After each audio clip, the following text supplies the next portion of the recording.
साथ संगत जी, प्यार से कहना धन निरंकार जी। सभी ये सत्संग का आनंद लेते हुए, संतों की वाणी को श्रवण करते हुए, अपने जीवन की ओर नजर डालते हुए कि हर वचन, चाहे आज या जब भी एक संतों की वाणी सुनते हैं, तो वो ऐसे वचन होते हैं जो जीवन को बदल देते हैं। ये अपने अंदर झांक कर अपने अंदर बदलाव, और कोई ऊपरी दिखावरी बदलाव नहीं, ये अंदर से बाहर तक की यात्रा कि अंदर से स्वयं को कैसे निखारना है और कैसे फिर एक बाहरली एक बिहेवियरल रूप, ये चेंज भी फिर आता है जो फिर एक छोटे दायरे, एक खुद तक ही नहीं सीमित, अपने परिवार तक ही नहीं सीमित, ये पूरे समाज, ये पूरे संसार तक ये वरदान रूप बनता है। ये इंसानियत का जीवन बनता है और ये इंसानियत की शुरुआत ही रूहानियत से, इस निराकार से, इस परमात्मा से, कि ये जो हर चीज का एक प्राइम सोर्स और यहीं से सब कुछ उत्पन्न, और कैसे जब इस निराकार दातार को ब्रह्म ज्ञान से जीवन में एक लाए हैं, एक हर पल इसी के एहसास में है, तो सभी कार्य, एक एक्टिविटीज दिन की बहुत ही स्मूथ सहज रूप में हो जाती हैं। तो ये मानवीय गुण, ये दैवीय गुण, ये ह्यूमन वैल्यूज की जो बात आती है, ये फिर एक स्वयं हमारे अंदर हम वो बन जाते हैं और फिर एक बोली भाषा, एक एक्ट के रूप में भी फिर वो करा जाता है जीवन में, फिर वो उसी तरह का स्वभाव भी बनता जाता है। तो बात वही कि इस माया रूप इस संसार में एक जन्म लिया है, पारिवारिक रूप में जन्म लिया है, जिम्मेवारियां भी हैं, पर कैसे ये जिम्मेवारियां जहां निभानी हैं, इनसे पीछे नहीं होना, गृहस्थ में, समाज में रह के भक्ति को करना है कि ये स्पिरिचुअल, ये आध्यात्मिक पहलू, ये तो पूरी तरह से जीवन में पहले उतरे, और जब ये पूरी तरह उतर जाता है, बाकी सारी जिम्मेवारियां बहुत ही प्यार से निभाई जाती हैं, एक वो भी बहुत नेचुरल, ऑटोमेटिकली हो जाता है, एक सहज रूप में।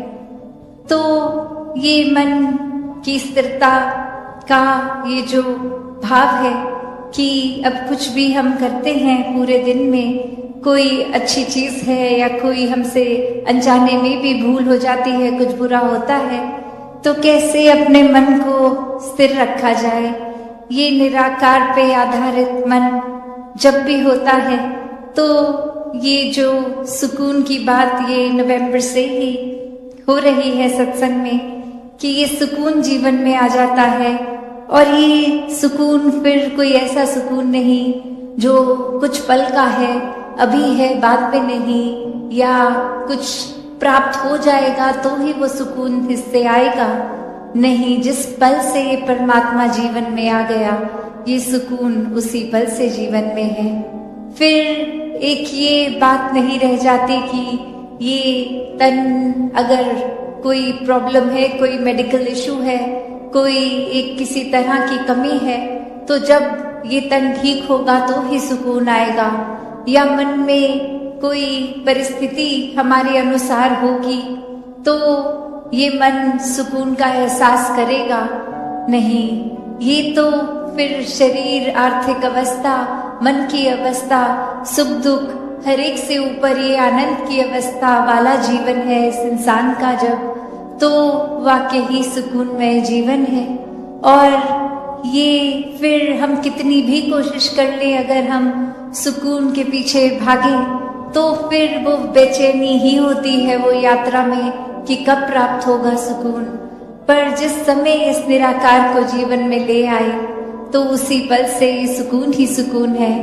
फिर ये कुछ भी ऐसा होता है जीवन में जो खुशी दे, दुख दे, एक भाव, इस एहसास का कि इस खुशी में भी निराकार शामिल है, और कोई दुख की घड़ी है तो इसमें भी निराकार शामिल है। तो बहुत ही सहज रूप में ये जीवन के ऐसे भी पल निकल जाते हैं, क्योंकि हर पल ने हमेशा के लिए नहीं टिकना। आज किसी बच्चे ने जन्म लिया तो एक दिन वो जीवन उस बच्चे का खत्म होना ही है। वो चाहे बुढ़ापे में, चाहे 100 साल, चाहे 80, जितनी भी इस परमात्मा ने एक एज बख्शी है। तो बात वही कि कोई भी चीज सिर्फ परमात्मा के अलावा एक खत्म होनी ही है। ये जीवन भी, ये साधन जो हम इकट्ठे करते रहते हैं, आज कोई नई चीज खरीद आए, उसका शुरू में तो बहुत ध्यान रखा गया, धीरे धीरे वो समय के साथ हमारे मन में अपनी कीमत खो देती है। फिर उसका ख्याल भी नहीं, वो कहाँ पड़ा है सामान पता भी नहीं। और नया जब आया तो इतने ध्यान से रखा गया कि वो उसकी सर्विस भी हो रही है, उस पे स्क्रैचेस तो नहीं पड़ रहे, और समय के अनुसार वो गिर भी रहा है अगर फोन है या कुछ भी, तो एक वो वैल्यू जैसे खत्म हो गई कि पहले दिन जो कीमत हमारे लिए उसकी थी, वो उस सामान की कीमत धीरे धीरे कम होते होते खत्म हो जाती है। तो कैसे हर चीज ने अपना एक डिप लेना है, उसने एक टाइम अपना, अपनी शेल्फ वैल्यू को पूरा जीकर फिर उसने ढल जाना है। ऐसे ही ये, चाहे हम लार्जर एक विजन पे देखें तो जिस धरती पे हम हैं, एक दिन ये धरती भी खत्म होनी है। ये चाहे कोई प्लैनेट्स, ये स्टार्स, कुछ भी जो देख रहे हैं माया रूप, सभी ने खत्म हो जाना है। तो सिर्फ और सिर्फ ये परमात्मा और निराकार जो शुरू से था, अभी भी है, आगे भी होगा, तो यही कायम दायम है, यही सच है। इसके अलावा और कुछ भी सच नहीं। चाहे वो एक सच्चाई उस रूप में कि ये रोशनी रूप इस सच्चाई का, और अभी पिछले दिनों ही दासी ने ये बात रखी थी और अब फिर से दोहरा रही है कि कैसे एक रोशनी का रूप, अगर एक चाहे सूरज है, दिन का समय है, तो भी रोशनी में तो कोई कमी नहीं है, और कैसे एक सिर्फ धुंध का आ जाना, और कैसे रास्ते में अगर इतनी दिन के समय भी धुंध आ जाती है तो ड्राइविंग करना कितना मुश्किल हो जाता है। ऐसा तो नहीं है कि रोशनी की कमी है, रोशनी तो पूरी है, पर सिर्फ ये धुंध का फैक्टर ऐड हुआ। तो ऐसे ही ये ब्रह्म ज्ञान, ये निराकार, ये परमात्मा तो हर समय है, वो रोशनी पूरी है। बस ये मैल, ये धुंध, ये हमारी ही दिमाग की उपज, या फिर कोई परिस्थिति को हमने इतना मैग्नीफाई करके बड़ा बना दिया, उसको धुंध का रूप बना दिया। या ये धुंध और भी अनेकों तरह की हो सकती है। कभी कभी इंसान का दूसरे इंसान के बीच दरार का कारण बन जाना, एक नफरतों की उपज, एक अंधविश्वास, ये सुपरस्टिशंस की भी बात, वो भी धुंध। तो कैसे एक सच का जब आधार लिया जाता है तो ये मन मुटाव भी दूर होते हैं, ये नफरतों के कारण भी फिर पीछे हो जाते हैं।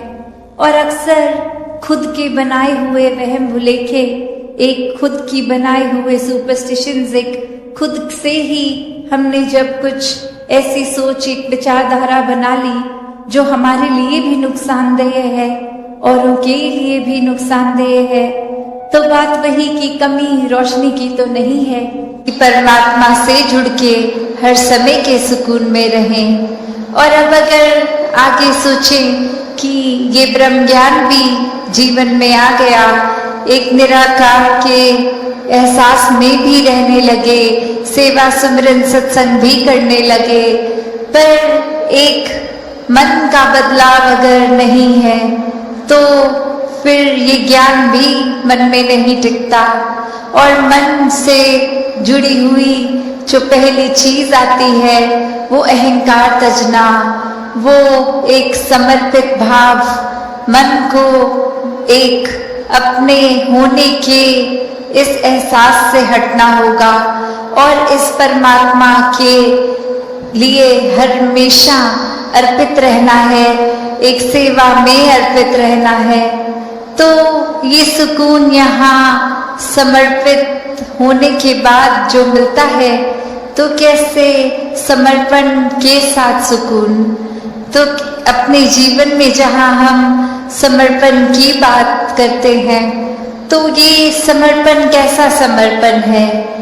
एक समर्पण सिर्फ ये तो नहीं कि कभी अक्सर जीवन में हम देख लेते हैं, हम कह देते हैं कि हमसे कोई सीनियर है, वो कुछ ऑर्डर्स दे रहे हैं और हम करते चले जा रहे हैं। अक्सर किसी ना किसी प्रोफेशन में देखा है, ऑफिसेज में या किसी भी सर्विस में, तो एक सीनियर का ऑर्डर मान लेना या फिर कोई अथॉरिटेटिव पर्सन, कोई टीचर, कोई और इस तरह से जो हम पे कोई बात करते हैं और वो मान लेना, वो अक्सर ये रूप उसका समर्पण का नहीं बन पाता, क्योंकि ये रूप तो वो डर से है कि वो जो कह रहे हैं वो करना ही होगा, वरना नौकरी से निकाल दिए जाएंगे, वरना फिर कोई और इस बात की रेपकशन हो सकती है। तो एक वो बात मानना वो हर प्रोफेशन में हो जाता है, पर मन वहाँ समर्पित नहीं होता। वो किसी भय के कारण या किसी और अन्य कारण से समर्पण होता है। तो यहाँ समर्पण होना मतलब एक दिल में प्रेम को रखते हुए प्रेम से समर्पित होना, ये प्यार से अपने आप को खोकर सिर्फ इस परमात्मा का होकर, ये समर्पित भाव मन का अगर इस तरह का समर्पण है तो वो मुबारक समर्पण है। तो कैसे एक अक्सर बात ये होती है कि हमने समर्पण अगर कर दिया तो ये जो इतने सालों में अक्सर अगर हम सोच के भी देखें कि छोटी उम्र से ही पढ़ते लिखते एक डिग्रियां मिल गई, एक हमें कोई और उपाधि मिल गई, तो ये कमाने के लिए चाहे कितने वर्ष लग गए, पर जब समर्पण की बात आती है, अहंकार को तजने की, अहंकार गंवाने की, तो उसमें उतने ही साल नहीं लगते। ये तो एक पल में ही समर्पण हो जाता है। जैसे ही ये मन समझ लेता है कि ये शरीर में नहीं हूँ, ये आत्मा का असली रूप परमात्मा है और शरीर ने तो अपनी यात्रा कुछ सालों में करके इसका एक विनाश हो जाना है, तो कैसे ये समर्पित जीवन जिया जाए जब तक जीवन है। तो बात वही एक कहानी के साथ अपनी रखना चाहेगी कि एक बार एक गुरु के पास शिष्य आता है जो काफी सालों के बाद, और आते ही अपने गुरु के आगे 1000 सोने की गिनियां दे देता है और ये कहता है कि इतने वर्ष मैंने काम काज किया और बात मन में यही आती रही कि आपके सामने आशीर्वाद लेंगे जब 1000 गिनियां पूरी हो जाएंगी, और आज ये बोरी भर के आपके पास ये समर्पित करने के लिए आए हैं और आप इसको कबूल कीजिए। वही वो गुरु वो लेकर सामान अपने शिष्य से कहता है कि ठीक है, तुमने ये दी, मैंने स्वीकार करी, और अब ये जो सामने नदी बह रही है, सारी की सारी ये गिनियां उस पानी में बहा दो। और अब वो शिष्य के मन में सवाल कि क्या ये एक क्या ही बात हुई, इतनी मेहनत जो करी कि गुरु को देंगे और अब वो दे भी दिया, तो उसके बाद वो इसको अपने पास नहीं रख रहे हैं, वो इसको नदी में बहाने को कह रहे हैं। तो वही वो सवाल कि क्या फिर वो समर्पण था कि अगर एक क्या होगा अब उस वस्तु का, जिस तरह हम देना चाह रहे थे वो उस तरह अपनाई नहीं गई, उसको साथ तो कुछ और ही करने को कह दिया। तो वही ये ख्याल जहाँ उस शिष्य को आया और फिर वो अपने मन पे किसी तरह काबू करके, क्योंकि अब गुरु ने कहा था तो वो फॉलो करने के लिए किसी भी सोच विचार के साथ चला तो गया नदी किनारे कि ठीक है अब कहा है तो ऐसा ही करना होगा। और वहीं काफी देर हो गई और अब गुरु भी इंतजार कर रहा है कि ये इतनी देर से लौट के नहीं आया, इतनी देर क्यों लग रही है वो उसको वो सिक्के नदी में बहाने के लिए। तो फिर वो गुरु ही खुद उस नदी किनारे जाते हैं और क्या देखते हैं कि वो शिष्य एक एक करके सिक्के को फेंक रहा है, जिसकी वजह से वो बहुत ही देर लग रही है। वो एक बात फिर गुरु समझाते हैं कि ये समर्पण करना है तो इतनी देर क्यों लग रही है। समर्पण तो एक साथ ही किया जा सकता है, पूरी की बोरी को एक साथ ही नदी में बहाया जा सकता था, तो एक एक करके क्यों इतनी देर लगा कि क्यों। तो ये कहानी में तो ये मन की अवस्था ही है कि हम किस तरह एक अपने मन को इस तरह मान लेते हैं कि कोई अटैचमेंट हो गई, कोई और कारण से अगर ये लगा कि कुछ वस्तुएं इकट्ठी हो गई हैं, कोई उपाधियां मिल गई हैं, या कहीं अपने मोहल्ले में अपने दायरे में बहुत नाम कमा लिया है, एक हमारा कुछ औहदा कुछ रिस्पेक्ट बन गई है, एक तरह के हम सेलिब्रिटी बन गए हैं, कुछ दो चार लोग हमें जान गए हैं, तो ये एक इम्पोर्टेंट होने का अहंकार या कोई और तरह का अहंकार ये मन में घर कर लेता है। तो ये सारी चीजें सिर्फ इस्तेमाल के लिए और सदुपयोग के ही काम आए। दातार हर एक पे कृपा करे कि सुकून जीवन में सबके भरा रहे, सेवा भाव, एक समर्पित मन, इस तरह का जीवन हर कोई जीता जाए। साथ संगत जी, धन निरंकार जी विचारधारा बना ली जो हमारे लिए भी नुकसानदेह है और उनके लिए भी नुकसानदेह है, तो बात वही की कमी रोशनी की तो नहीं है। ये सेवा सुमिरन सत्संग रूप भी ये पूरा है, और कैसे हम कितना ही निराकार का सहारा ले रहे हैं, वो रोशनी तो हर समय की ये है। बस हमारा ये कर्म क्या वो किया जा रहा है, क्या ये मन का रिश्ता इस निराकार से इसके एहसास में रहते हुए जोड़ा जा रहा है।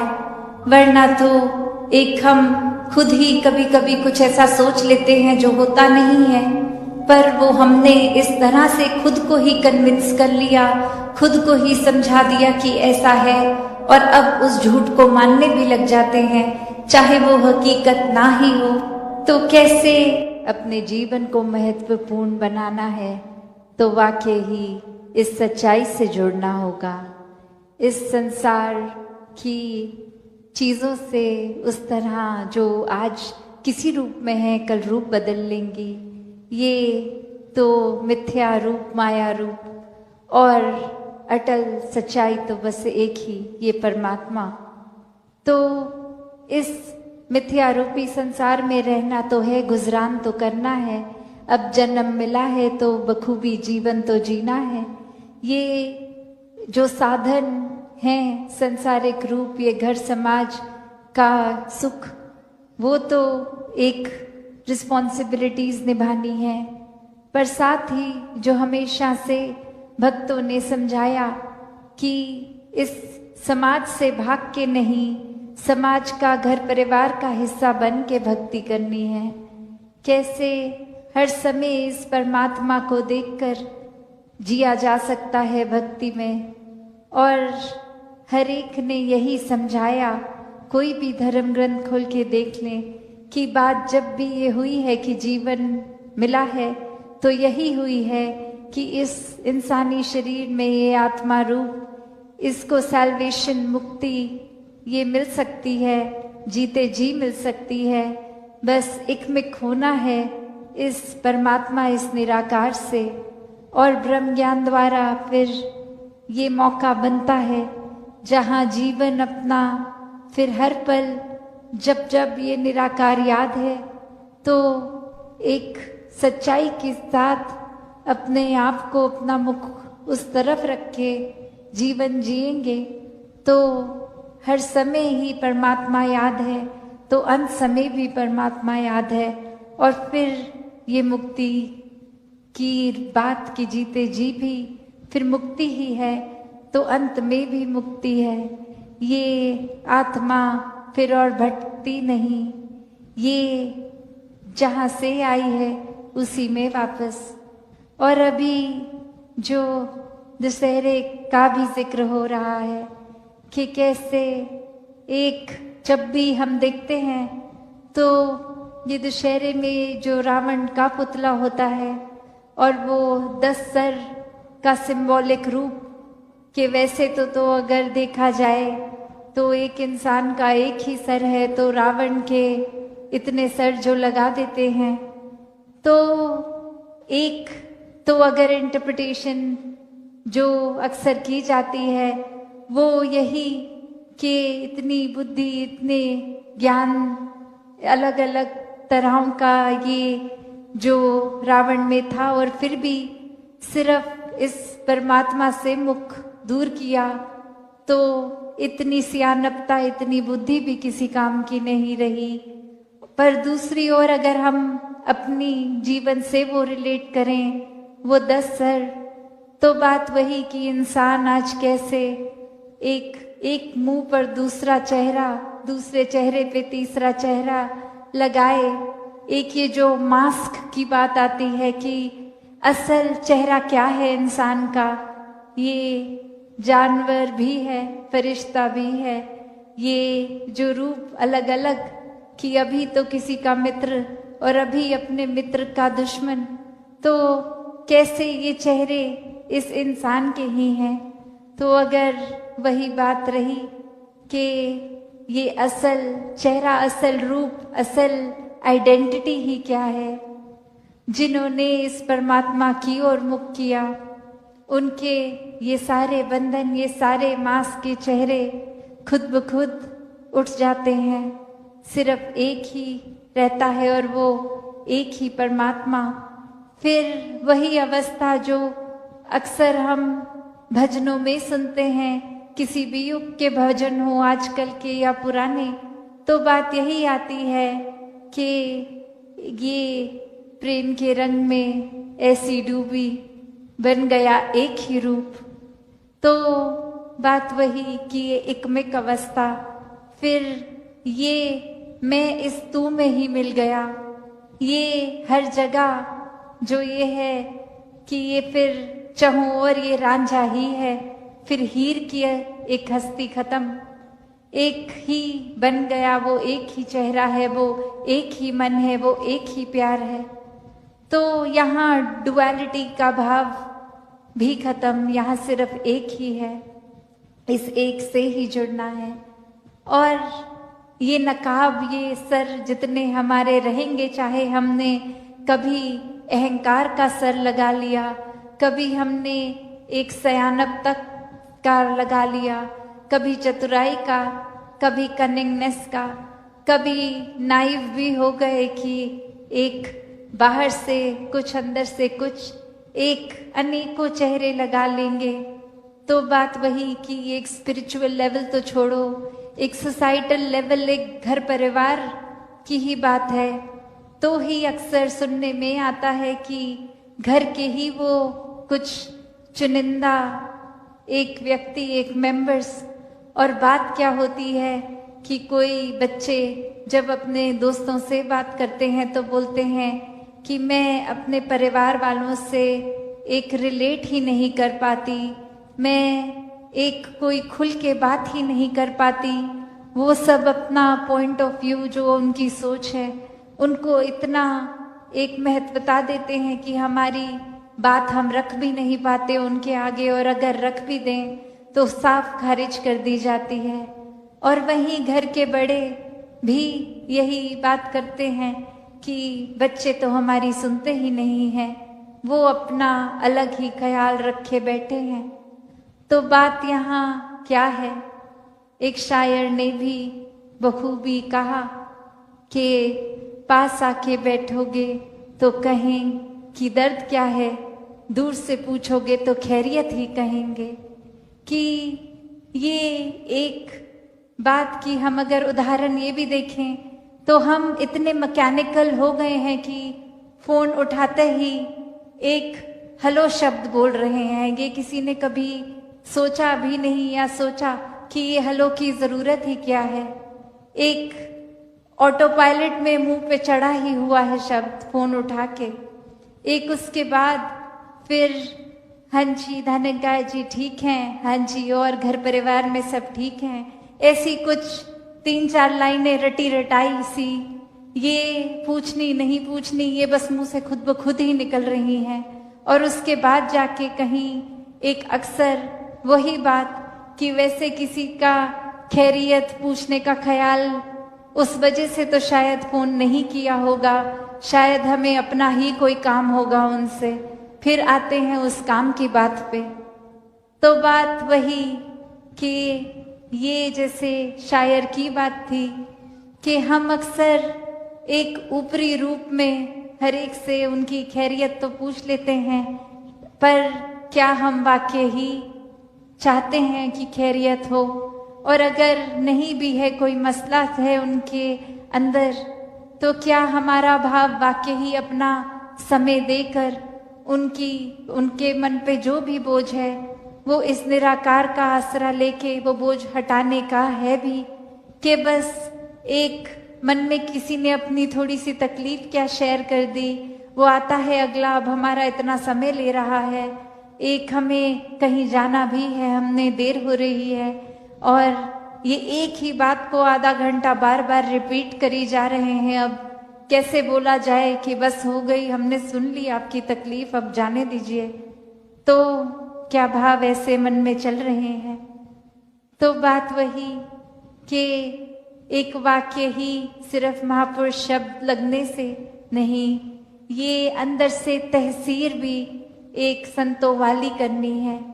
एक हर एक के दुख में भी अपने आप को उस तरह ही रखना है कि आगे जो भी हैं, एक ये भी भेदभाव नहीं कि ये महापुरुष हैं या एक सत्संग में नहीं आते, ये हर कोई पूरे संसार में अपना है।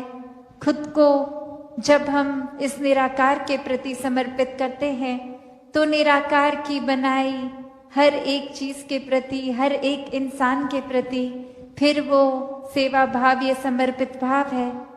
फिर अपने पराया का, जैसे अभी हमने श्रवण किया कि वो भेद ही नहीं है, वो भाव वही फिर कि कैसे हर कोई फिर वाकई ही एक दूसरे की दिल से बात दिल तक, एक प्यार दिल से दिल तक। और फिर यही कि फिर वो शायर को इस तरह नहीं कहना पड़ेगा, क्योंकि एक वो रूप ही जो दूर से पूछने का और पास से पूछने का ये रहा ही नहीं, कि फिर ये फर्क नहीं पड़ता कि कोई हमारा एक मित्र मीलों दूर कहीं बैठा है या बिल्कुल साथ वाली कुर्सी पे। फिर वो बात वही कि भाव का ये रूप कि वाकई ही खैरियत है नहीं है, कैसा एक हर कोई महसूस कर रहा है। और संत तो सबसे बड़े दोस्त होते हैं, क्योंकि ये दोस्ती तो फिर इस निराकार से ही कराते हैं। और अगर ये मन में खैरियत नहीं, ये निराकार नहीं, तो संतों को तो जितनी पीड़ा होती है उतनी तो एक सगे संबंधियों को भी इस तरह उस रूप में ना हो, क्योंकि ये संतों का ही काम होता है कि ये आत्मा एक हमारी किस तरह तृप्त हो गई, ये एक इतनी ठंडक महसूस कर रही है अपना असली रूप इस निराकार को जान के, उसी तरह हर एक तक ये ठंडक पहुंचे, ऐसे भाव रखते हैं संत। तो ये रूप जब देखा जाता है कि कहीं कोई भी आत्मा पीड़ित है तो संत तो एक उसको ही प्रायोरिटी समझते हैं कि हम बस किसी तरह आराम दें सत्संगत जी, धन निरंकार। सत्संग जी, प्रेम से कहना। जन्म और मृत्यु, इन दो छोरों के बीच में, इन दो तटों के बीच में जो बह रहा है वो जीवन है। वो जीवन जो हम सबको अवसर मिला है जीने का। जन्म लिया तो जाहिर सी बात है मृत्यु भी एक दिन आएगी, क्योंकि अगर एक नदी को देखते हैं जिसका एक किनारा है तो दूसरा किनारा तो होना लाजमी है, वरना नदी हो नहीं सकती। नदी है ही वो जिसके दो किनारे हैं। इसी प्रकार जीवन भी वही है जिसके ये दो तट, दो किनारे, जन्म और मृत्यु। अक्सर हम कहते हैं कि जन्म शुरुआत है, मृत्यु अंत है, पर सही ठीक ठीक आंखें खोलकर अगर देखेंगे तो जैसे नदी के भी दोनों तट बराबर साथ ही चलते हैं, ये जन्म और मृत्यु भी साथ चल रही है। एक एक पल में एक एक श्वास हम जो ले रहे हैं, ये जीवन उतना ही कम होता जा रहा है। ये शुरुआत और अंत नहीं, ये साथ साथ ही चल रही है। जन्म है तो मृत्यु ने होना है। एक एक दिन इंसान ये जो यात्रा कर रहा है वो गंगा की तरह पवित्रता प्राप्त करे। जैसे हम कह रहे हैं कि कितनी पवित्र ये नदी, क्या अहमियत दुनिया देती है।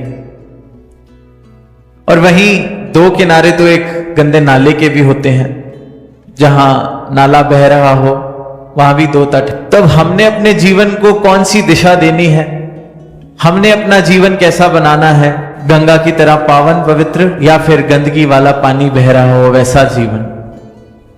ये निर्णय हमारे हाथ में है, एक एक मानव के हाथ में है। तट दो छोर हर मानव को मिले हैं, मृत्यु और जन्म।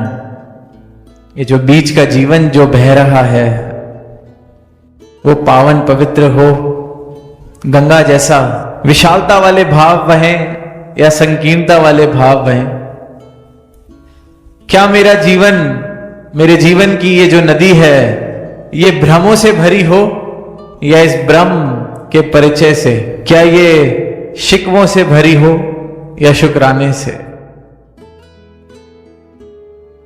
क्या ये अज्ञानता के अंधकार से भरा हो जीवन या फिर इस परमात्मा की रोशनी से रोशन हो? जन्म मिला है, मृत्यु आएगी। ये बीच का सफर, ये जो है जीवन जिसे कहा जा रहा है, इसकी कैसी दशा रहनी है, ये निर्णय मेरे हाथ में है। अहिंसा परमो धर्मा जिसे कहा जाता है कि परम धर्म अहिंसा है। यही भाव युगों युगों से बताए जा रहे हैं, सिखाए जा रहे हैं कि इस परमात्मा को प्राप्त करो और अहिंसा का मार्ग। और अहिंसा हमें लगता है कि किसी को मैंने अगर हाथ उठाया तो हिंसा है, किसी को मैंने कुछ उठा के पत्थर मार दिया तो हिंसा है, पर किसी का दिल दुखाना भी हिंसा है, किसी के हृदय को ठेस पहुंचाना हिंसा है, किसी पर जोर जबरदस्ती करना हिंसा है, किसी को दुख पहुंचा रहे हैं तो हिंसा है। तो सही मायनों में अहिंसा परमो धर्मा का भाव यह हुआ कि हम ये प्रयास करें कि हमारे कारण किसी को दुख ना पहुंचे, हम दुख ना पहुंचाएं, हम सब में इस ईश्वर के दर्शन कर सकें। पर उसके लिए अनिवार्य है कि मुझे पहले ईश्वर के दर्शन करने पड़ेंगे। ईश्वर क्या है, परमात्मा क्या है, इसका राज जानना पड़ेगा। अपनी इन आंखों से जब मैं इस ईश्वर के दर्शन करता हूं तो फिर जर्रे जर्रे में भी ये ईश्वर दिखता है और हर इंसान में, हर मूरत में ये ईश्वर दिखता है।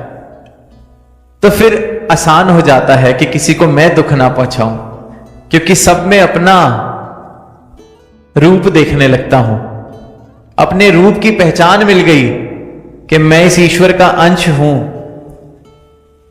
सामने वाला भी ईश्वर का अंश है। तो ज्ञान की दृष्टि से देखें तो मुझ में और सामने वाले में अंतर क्या हुआ? ये तो अज्ञानता वाली दृष्टि थी जो जात मजहब की दीवारें बना रही थी, पर ये गुरु के ज्ञान की जो दृष्टि मिली है, नजर मिली है, उससे तो ये समझ आ गया है कि फर्क क्या है। जिसने मुझे बनाया उसने ही सबको बनाया है। जो मुझ में बस रहा है वही परमात्मा सब में बस रहा है। जिसमें मैं बस रहा हूं उसी में सब बस रहे हैं। तो फर्क क्या हुआ? फिर अहिंसा वाले भाव स्वाभाविक हो जाते हैं।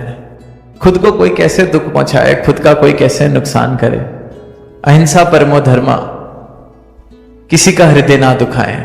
अपना सुख चाहते हैं तो किसी को दुख ना पहुंचाएं। अब हम जब संसारिक दृष्टि से देखते हैं तो बड़े सौदेबाजी वाली बात लगती है कि मैं किसी का नुकसान नहीं पहुंचाऊंगा, वो भी मेरा नुकसान नहीं करेगा। क्योंकि इंसान ने हर चीज मुनाफे और नुकसान में बांध ली है। तो इन भावों को भी इसी तरीके से सोच लिया है कि इसको मैं कुछ नहीं कहूंगा, ये मुझको कुछ नहीं कहेगा। पर हृदय में मेरा पूरा पूरा इरादा है कि अगर इसके अंदर समर्था खत्म हो जाए मेरा नुकसान करने की, तो मैं इसको दुख जरूर पहुंचाता। तो फिर मन में अहिंसा कहां आई? मन में तो भाव है कि बस ये मेरा कुछ ना कर सके, फिर इसको मैं नुकसान पहुंचाता हूं। इसे अहिंसा नहीं कहा जा सकता। ये तो कह लीजिए या सौदेबाजी है या कायरता है। डर है कि मैं कुछ करूंगा ये मेरा कुछ कर देगा, इसलिए शांत बैठा हूं। अहिंसा तो वो हुई कि हृदय में प्रेम है, हृदय में नुकसान वाले भाव नहीं। और जब हृदय में प्रेम आ जाए, किसी को दुख पहुंचाने वाले भाव ना हो, दुख पहुंचाने वाले भाव खत्म हो जाएं, तो जो बचेगा वो सुख है, जो बचेगा वो आनंद है। सौदेबाजी वाले आनंद की या सुख की बात नहीं की जा रही कि दुख पहुंचाओगे तो सामने वाला दुख देगा। तो उस हिसाब से जो तो निर्बल है, जिसका शोषण किया जा सकता है, उसको तो दुख पहुंचाया जाए, क्योंकि ये बेचारा क्या कर लेगा। पर इससे कोई सुख की हासिल नहीं होने वाला। सुख उस भाव में है कि मन में मेरे प्रेम, मन में मेरे सुख पहुंचाने वाले भाव, किसी को दुख ना पहुंचाने वाले भाव हैं। और जब हम किसी को दुख देते हैं तो किसी और ने आके हमें दुख नहीं देना, उसी पल में हम खुद को दुख दे रहे होते हैं।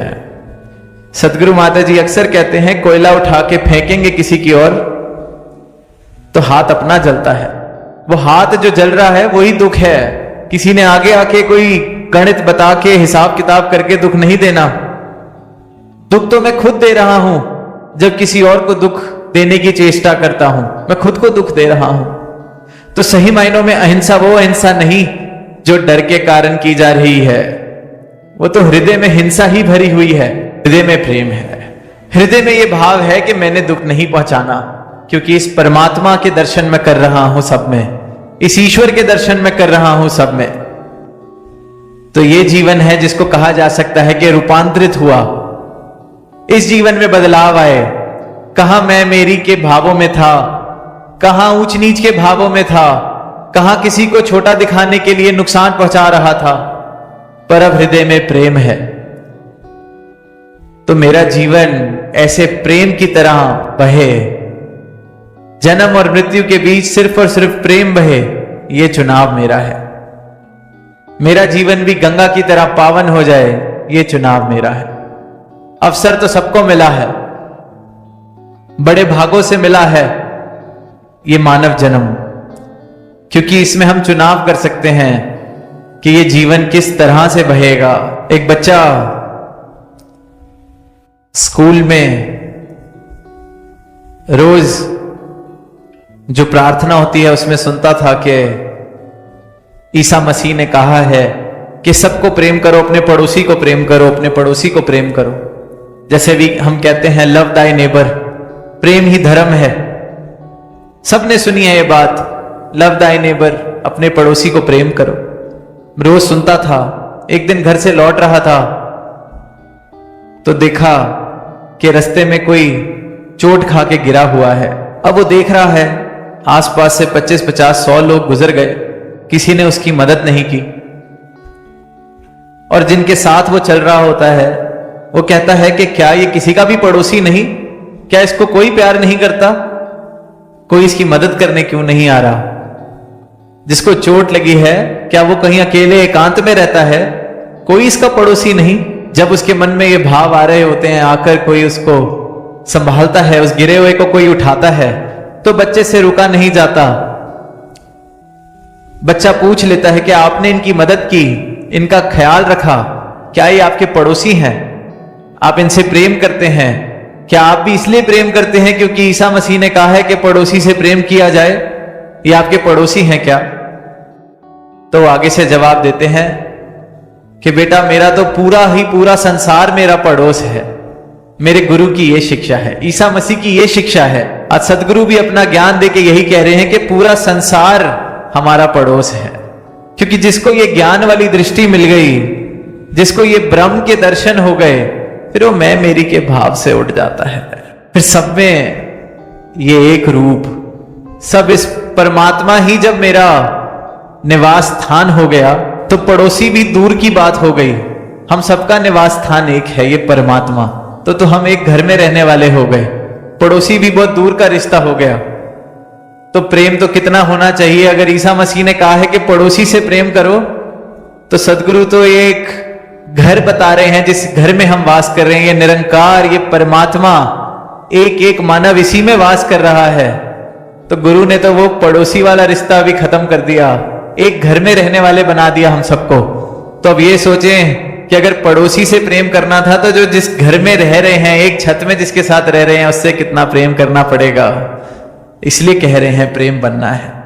पड़ोसी वाला फर्क भी मिटा दिया। सदगुरु ऐसी कृपा करते हैं, ये बता देते हैं कि इस एक में तू रह रहा है, ये एक परमात्मा तेरा निवास स्थान है। इसी प्रकार एक एक मानव का निवास स्थान यही परमात्मा है। प्रेम जिन प्रेम कियो तिन्हीं प्रभ पायो।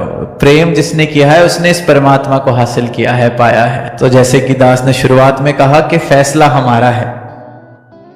जन्म और मृत्यु के दो तटों के बीच में कौन सा पानी बहेगा, हमारा जीवन कैसे बहेगा, प्रेम वाले भावों से, नफरत वाले भावों से।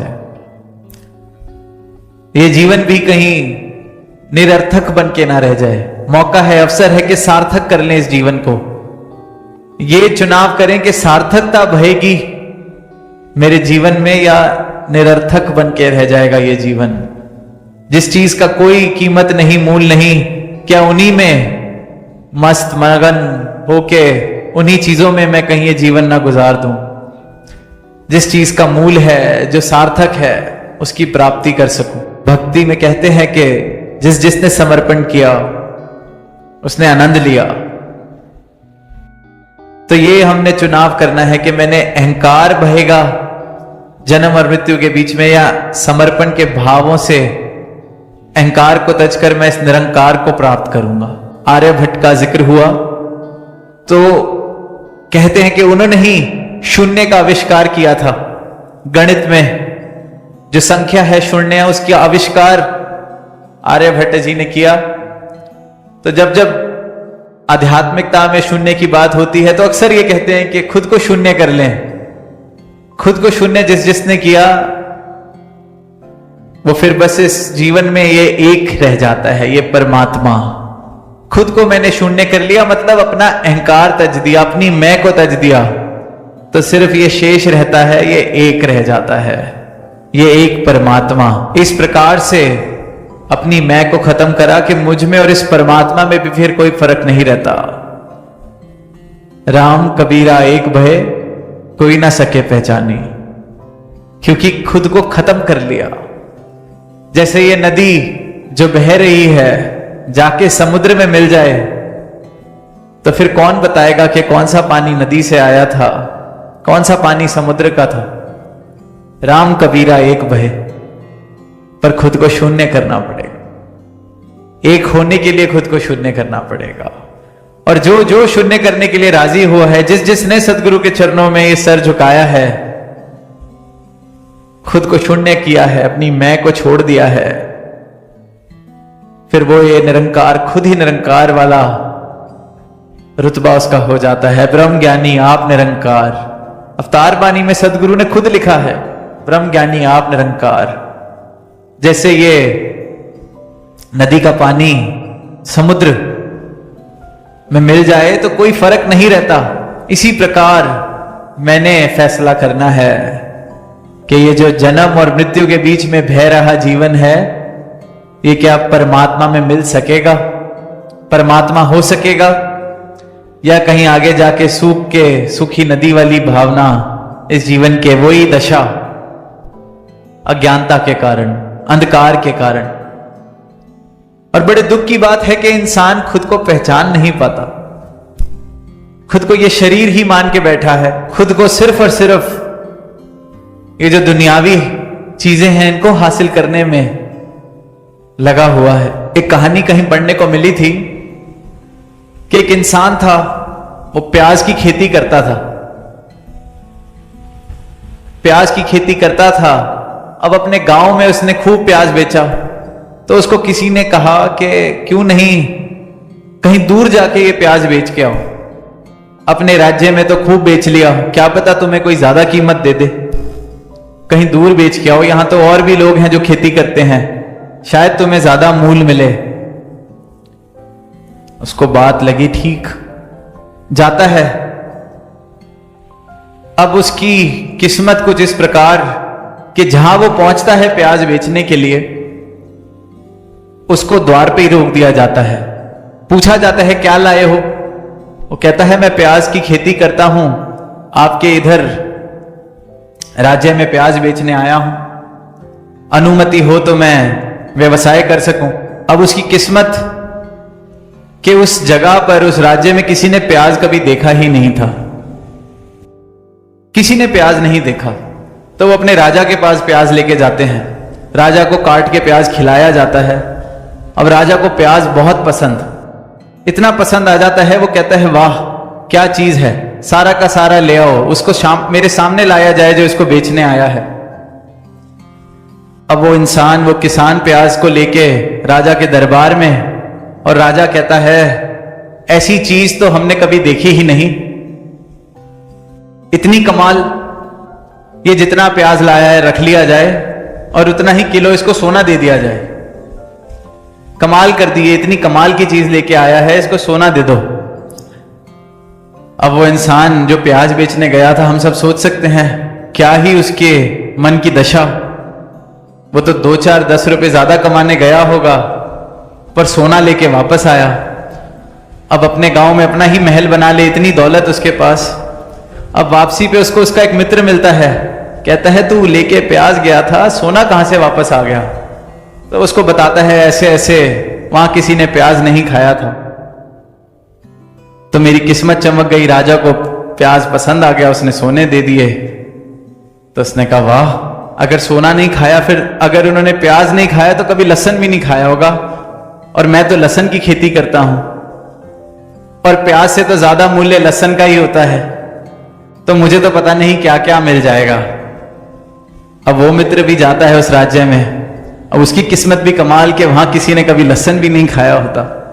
राजा के पास फिर लेके जाते हैं, राजा कहता है मुझे खिलाया जाए, और राजा को बहुत पसंद, इतना पसंद आता है कि राजा कहता है पिछले हफ्ते प्याज आया था, तो उससे भी अच्छा है।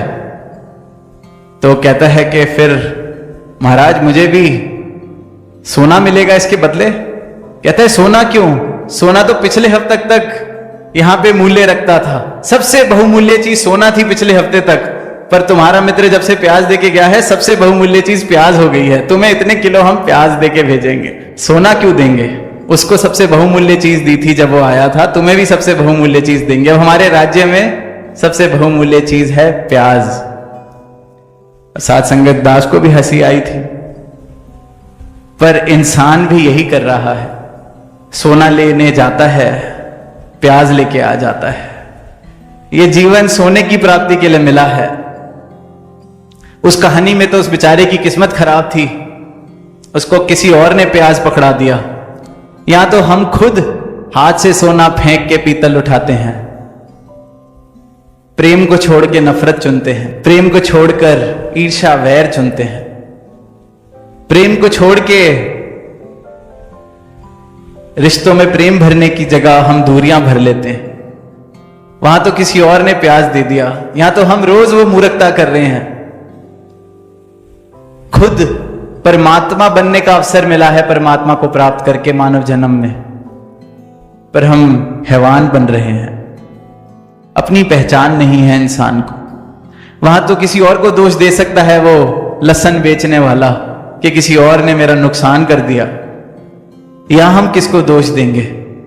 ये बाजी अगर इंसान हार जाता है तो सिर्फ खुद को ही दोष दे सकता है कि ये जन्म और मृत्यु के बीच में अगर गंगा नहीं बही मेरे जीवन में तो सिर्फ और सिर्फ दोष मेरा है, क्योंकि मैंने चुनाव ठीक नहीं किया। मैंने सोना छोड़ के पीतल उठाया, पीतल भी नहीं उठाया, मैंने मिट्टी उठाई। परमात्मा, शाश्वत अविनाशी परमात्मा मैं प्राप्त कर सकता हूं, पर मैं यही भौतिकता की दौड़ में ऐसा मगन, ऐसा पागल कि अपनी मूर्खता ही नहीं देख रहा। कोई और मूर्खता करता है तो मुझे हंसी आती है, पर अपनी मूर्खता में देख नहीं पाता।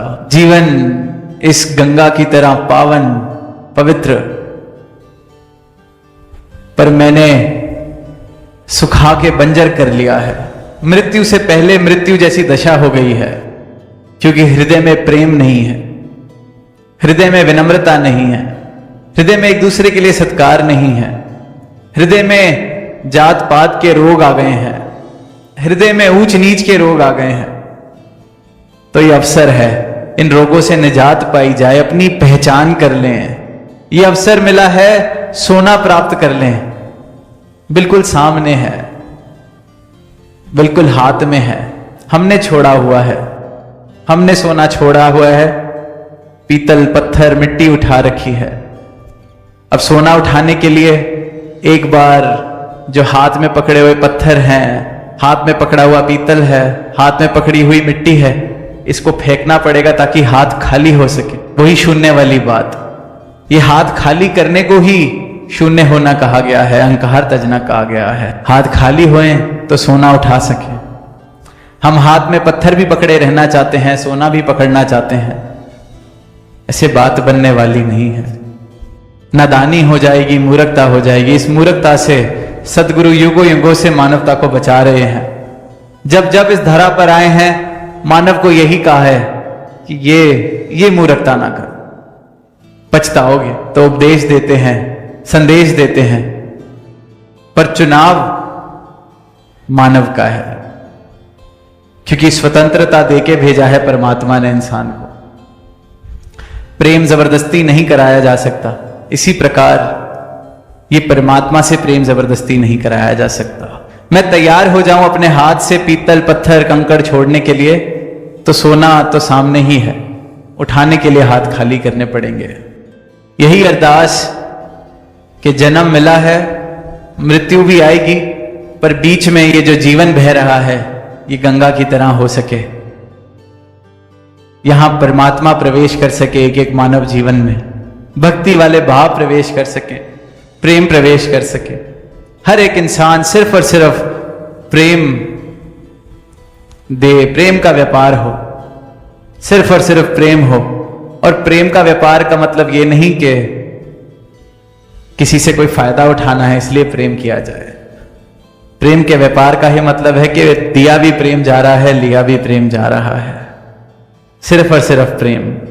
और यही प्रेम परमात्मा तक पहुंचाता है और मुझे परमात्मा बनाता है।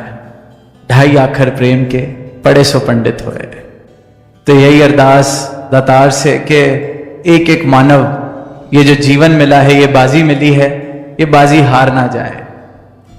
ये बाजी जहां सोना प्राप्त हो सकता है, वहां कंकड़ पत्थर मिट्टी पीतल सिर्फ यही इकट्ठा करता ना रह जाए। हर मानव सोने की प्राप्ति का हकदार है। ये परमात्मा खरा सोना है, हर कोई इसको प्राप्त करे, हर कोई अपने जीवन का मूल डाल सके। सिर्फ और सिर्फ मेरी हृदय की पुकार होनी चाहिए, जिज्ञासा होनी चाहिए, आत्मा का कल्याण इसी क्षण हो सकता है। तो इन्हीं भावों से दास इजाजत चाहेगा प्रेम से कहना। साथ संगत जी, भक्ति दिखावा नहीं है महापुरुषों, बड़े प्रेम से कहिए धन निरंकार जी महापुरुषों। अभी कुछ दिन पहले निरंकारी मंडल की ओर से और माता सुदीक्षा जी की आशीर्वाद से वार्षिक संत समागम की तिथियां घोषित हुई है, तो दास को बड़ी खुशी हुई। और दास सभी महापुरुषों के चरणों में प्रार्थना भी करता है कि बढ़ चढ़कर समागम में पहुंचे और समागम का आनंद उठाते हुए सद्गुरु माता सुदीक्षा जी का आशीर्वाद भी प्राप्त करे, ताकि हमारे जीवन में हमें वह सभी सुख प्राप्त हो सके जो हमारे लिए हितकारी हो और जो हमारी भक्ति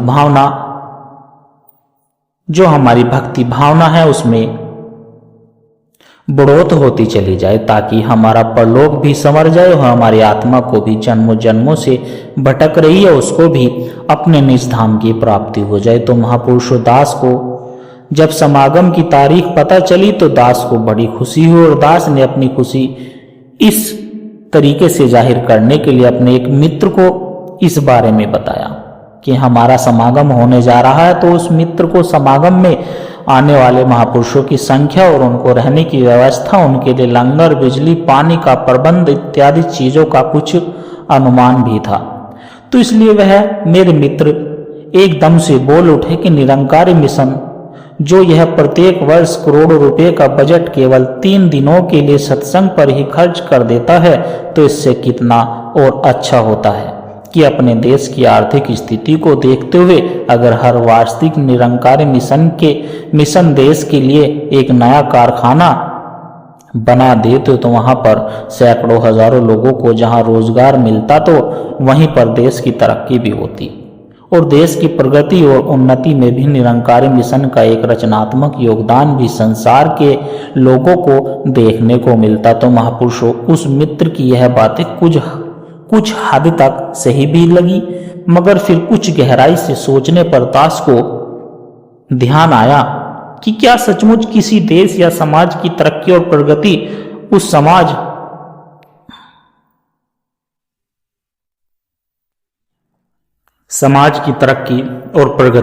समाज में बने बड़े बड़े कारखानों से, सड़कों, पुलों, बांधों से या ऐसे ही और भी दिखाई देने वाली नाना प्रकार की वस्तुओं से ही होती है।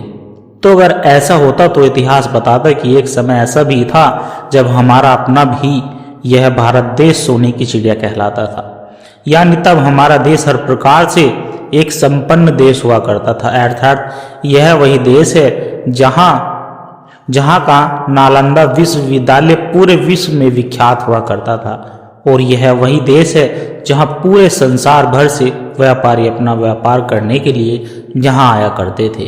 तो संतो फिर क्या कारण है कि हर प्रकार से संपन्न और हर दृष्टि से भरपूर हर सुख साधन और मौजूद होते हुए भी हमारा भारत देश आज विश्व की ओर आंखें बिछाए हुए बैठा है। अभी कुछ ही वर्षों पहले विश्व में अपना एक विशेष स्थान रखने वाली महाशक्ति का 9 देशों में विभाजन हुआ और आज हम देखते हैं कि वहां पश्चिमी देशों में कितने बड़े बड़े कारखाने और ना जाने कितनी और भी अन्य प्रकार की सामग्रियों का बोलबाला है।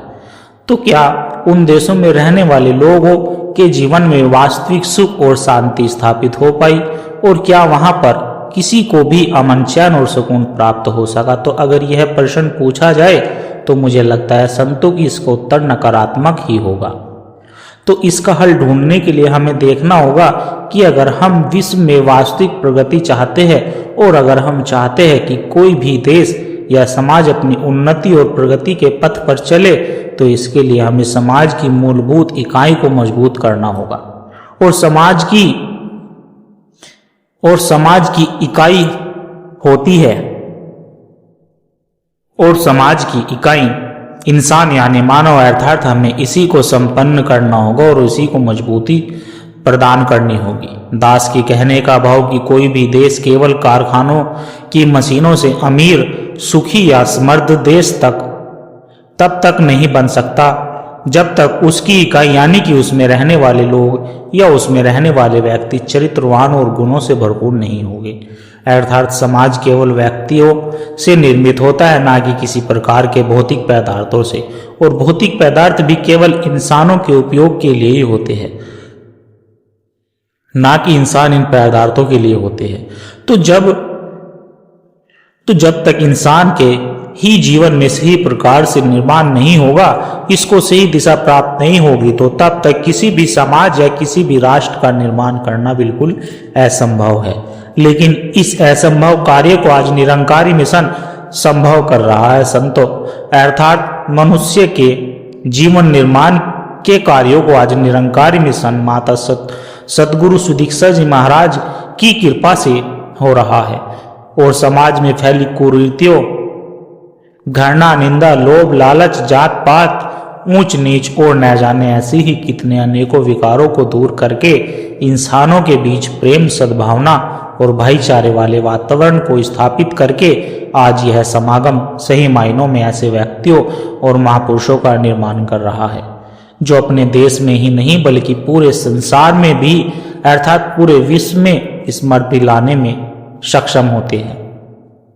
और इसी का उदाहरण हमें अभी कुछ समय पहले जब पूरी दुनिया में कोरोना का संकट आया था तो संतों तब देखने को मिला था। लोगों ने देखा कि जहां पूरी दुनिया महामारी से जूझ रही थी, लोग परेशान और हताश थे, तब निरंकारी मिशन के महात्माओं और सेवादारों ने आगे बढ़ चढ़कर लोगों की सेवा की। लोगों को रहने, खाने और दवाइयों की सुविधा मुफ्त में निरंकारी मिशन ने प्रदान की। सभी निरंकारी भवनों के अंदर मिशन की ओर से कैंप लगाए गए और उनमें भी सेवा दल के महापुरुषों ने दिन रात एक करके लोगों की जो सेवाएं की है वह भी सभी ने देखी है संतों।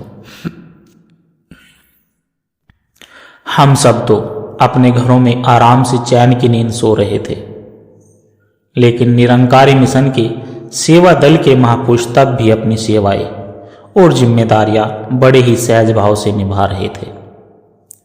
और तब इसी सेवा भाव की तारीफ में हमारे देश के प्रधानमंत्री श्री नरेंद्र मोदी जी ने भी बहुत ही अच्छे अच्छे शब्द कहे थे। उन्होंने निरंकारी मिशन का आभार व्यक्त करते हुए कहा कि निरंकारी मिशन मात्र एक ऐसा मिशन है जो लोगों के दर्द को अपना दर्द समझता है। संतों, लोगों के दुख को अपना दुख मानकर चलता है। अर्थात निरंकारी मिशन किसी में भी भेदभाव नहीं करता और जो एक भाईचारे की भावना होती है उसी भावनाओं को लेकर निरंकारी मिशन पूरे संसार में कार्य करता है। तो महापुरुषों, जहां हमारे देश के प्रधानमंत्री श्री नरेंद्र मोदी जी ने निरंकारी मिशन की तारीफ की है, तो वहीं दुनिया के और मुल्क भी है जो यही मानते हैं। उन्होंने निरंकारी मिशन को दुनिया में भाईचारे की सुंदर भावनाओं को बढ़ाने के लिए कई प्रकार के अवार्ड भी प्रदान किए हुए हैं। तो महापुरुषों दास के कहने का भाव कि पूरी दुनिया यही मानती है कि संसार में सुख और शांति का वातावरण अगर कोई स्थापित कर सकता है तो वह है केवल निरंकारी मिशन। क्योंकि संतों, यहाँ पर एक को जानो, एक को मानो, एक हो जाओ वाली भावना को लेकर कर्म किया जाता है। तो महापुरुषों, अब अंत में दास बस इतना ही कहना चाहता है कि व्यक्ति के निर्माण का कार्य ही परमात्मा का कार्य है और यही रचनात्मक कार्य भी है। अर्थात इस प्रकार से निरंकारी मिशन की यह समागमों की श्रृंखला देश की प्रगति में विशाख सिद्ध हो रही है और इसी के कारण इंसानों का कल्याण भी हो रहा है। तो महापुरुषों दास इन्हीं शब्दों से आपसे इजाजत चाहता है, बड़े प्रेम से कहना धन निरंकार जी। और दास आशा करता है कि दास के द्वारा कहे विचार आप सभी संतों को अच्छे जरूर लगे होंगे। अगर अच्छे लगे हो तो वीडियो को लाइक करें, शेयर करें, कमेंट बॉक्स में धन निरंकार जी लिखकर दास के चैनल को सब्सक्राइब करें और अपने विचार साझा जरूर करें। और प्यारे संतों, एक छोटी सी अरदास और है आप जी के चरणों में। अगर इन विचारों ने आपके दिल को छुआ है, अगर आपको आत्मिक शांति का एक कण भी महसूस हुआ है, तो सत्संग जी इस ज्ञान के प्रसाद को केवल अपने तक सीमित ना रखे, इस प्रेम के पैगाम को आगे औरों तक भी पहुंचाए। क्योंकि संतों, एक दिए से ही दूसरा दिया जलता है। जब हम इस सत्य की आवाज को और रूहों तक पहुंचाने का माध्यम बनते हैं संतों, तो यह भी निरंकार की एक बहुत सुंदर सेवा ही होती है। और इस ज्ञान की धारा से, सतगुरु के इन विचारों से निरंतर जुड़े रहने के लिए आप हमारे इस सत्संग के डिजिटल परिवार का हिस्सा बन सकते हैं। ताकि संतों जब भी कोई नया विचार साझा हो वह आप तक सहज ही पहुंच जाए और हमें एक दूसरे के विश्वास से बल मिलता रहे। सदगुरु हम सबके छोटी छोटी सेवाएं स्वीकार करे और संतों दास को भी यह आशीर्वाद दे कि हर रोज दास आप जी के चरणों में ऐसे ही सुंदर सुंदर प्रेरणादायक कहानी विचार लेकर आता रहे। साथ संगत जी बड़े प्यार के साथ कहना जी, धन निरंकार जी।